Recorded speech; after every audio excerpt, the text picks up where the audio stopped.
Hi guys, andito kami ngayon sa Pagbilao or tinatawag na Padre Burgos.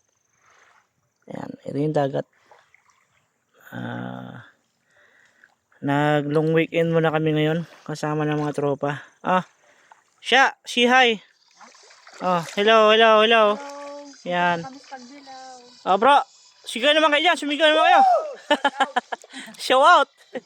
Ayan. Ito yung kasama ko yung panganay ko, si Kuya Jim. Ayan sumasayaw-sayaw na Nakawala sa hawla. Ayan. Ito yung dagat na pinuntahan namin. So, hindi naman siya cheap. Sinasabing parang pang mahirap lang. Ito, pang masa lang talaga to. Walang bayad, libre. So, wala kaming bayad dito. So, hindi to dapat sa mga taong maaarte. Yan. May bayad bro. May bayad? May bayad. Alfonso. Ayun lang. Ayong bayad namin yung Alfonso Tagay. Yan. So, ito yung tubig. Nakikita nyo naman, clear. So, pang masa. Tsaka high tide kasi ngayon.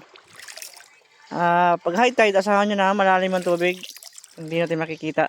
So, kung low tide to, makikita nyo yung parang white sandbar. Ito, nakikita nyo palibot na yun. Yun, isla na yan. Ano yan, private resort na.